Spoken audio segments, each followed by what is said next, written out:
In this lesson, we will be modeling multiplying a decimal by a decimal. Step 1, set up the problem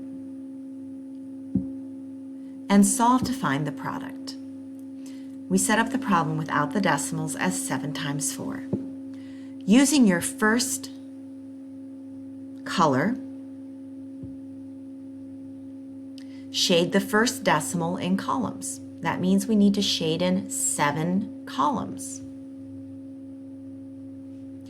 Using your second color, shade the second decimal in rows. The colors will overlap. Where the colors overlap, you are going to circle. Your product will be represented where the 2 colors overlap. The red box shows you where the 2 colors overlap. There are 28 squares within that box that have both colors. That means 28 out of 100, or 28 hundredths. Let's look at the next examples. 4 tenths times 8 tenths. First, take your first color and color in 4 tenths. That means you are coloring in 4 columns.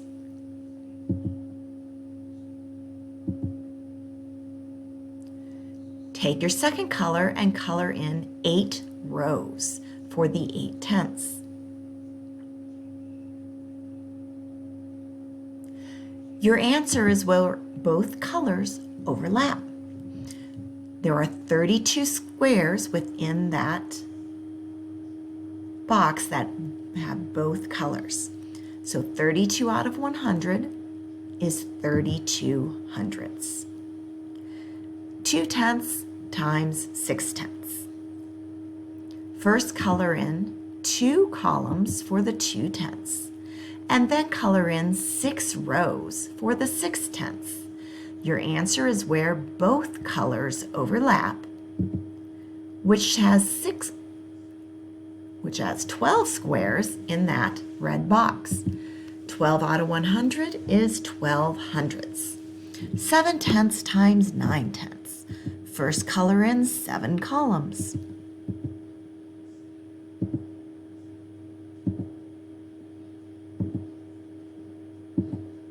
Then color in 9 rows.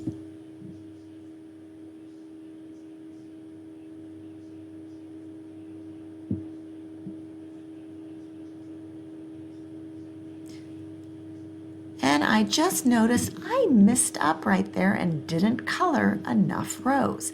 There should be 1 more row colored in. Your answer then would be in the box. Since I missed 1 row, that box should be just a little bigger with 63 squares colored in for 63 hundredths. Let's see if I did example 4 right. 5 tenths times 3 tenths. So we need to look at this one and color in 5 columns for the 5 tenths.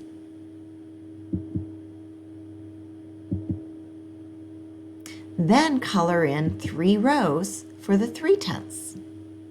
Again, your answer is where both colors overlap. There are 15 squares in the red box, so your answer will be 15 hundredths.